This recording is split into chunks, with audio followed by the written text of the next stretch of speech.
Hello, BookTube, and welcome to Weekly Reads. I've had a mixed reading week so far. The last book I read in June was Underland by Robert Macfarlane.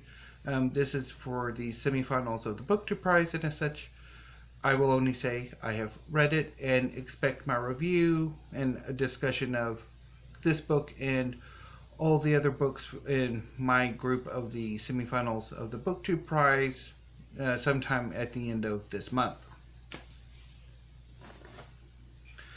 In addition to Underland, or starting in July, I've begun my readings for the summer school readathon hosted by Doris of All the Books.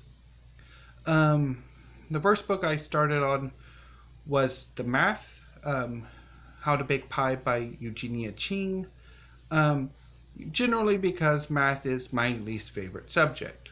In school, I remember being okay with math up until about once you started taking the high school math classes, and then I sort of checked out.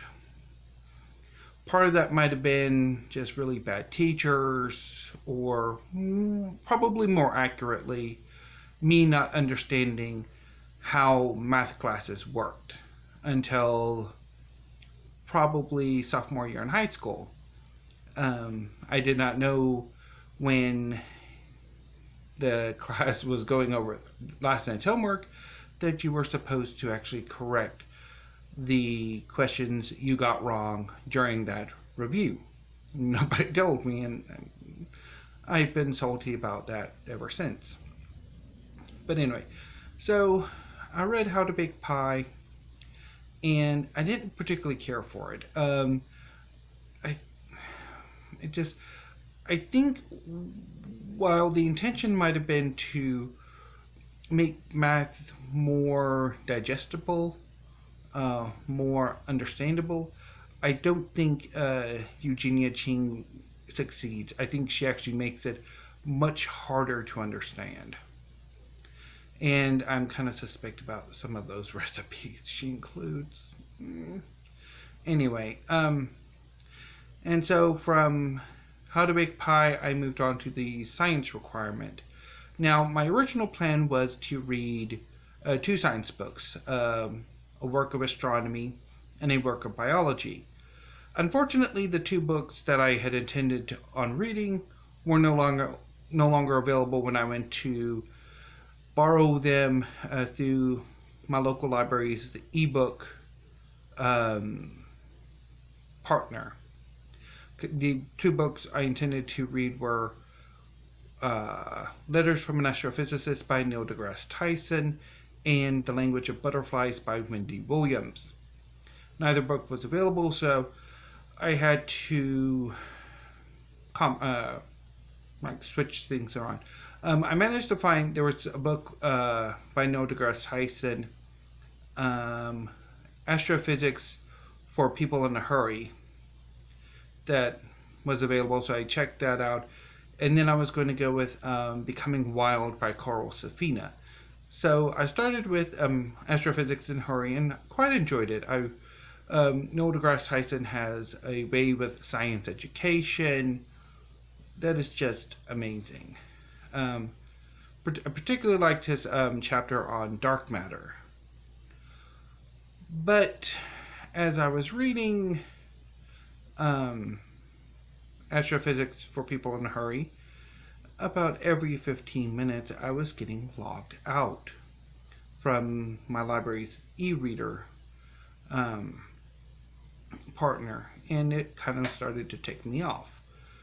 So after I finished Astrophysics for People in a Hurry, I decided I'm not going to bother with this anymore.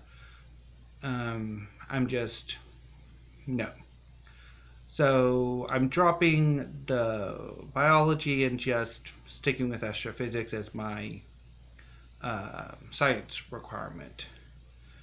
And moving on to the books I will be starting this weekend and into the following week, which will continue the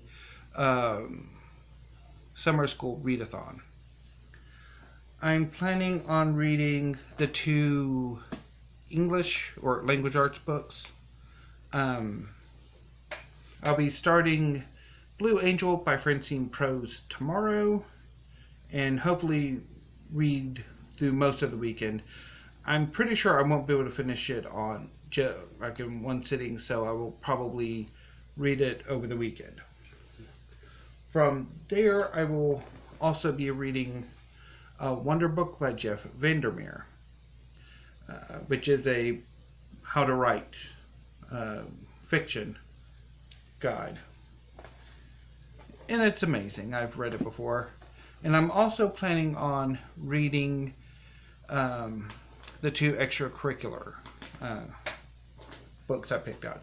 The New Spanish Table by Anya von Bremzen, and selecting some recipes from here to try, and then I'll talk about them in subsequent weekly reads. And also The Art of Pastel Painting by Flattmann. And again, I will be selecting 3 demonstrations or exercises from the book and painting them, and then I will have a dedicated video from my art room and do a quick art tour and talk about the paintings. So hopefully that'll be done up in this coming week, and then after this week I will start on These Truths by Joel Lepore, or this coming next week. I'll start on These Truths by Joel Lepore, and that will probably take me nearly 2 weeks to read, I'm thinking.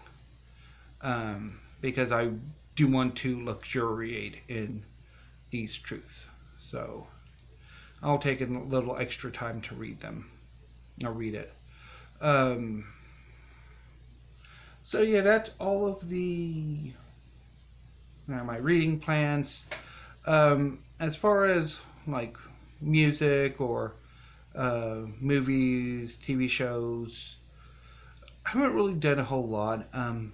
I've been trying to catch up on my YouTube watch later list. I think I've made some headway there.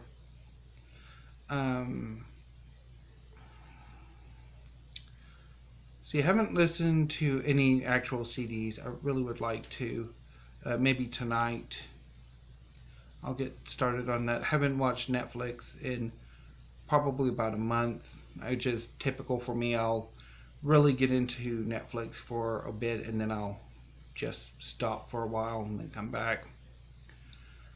So yeah, I think that's about it for this week, except for maybe a COVID-19 update, which is pretty much daily records every day for my county.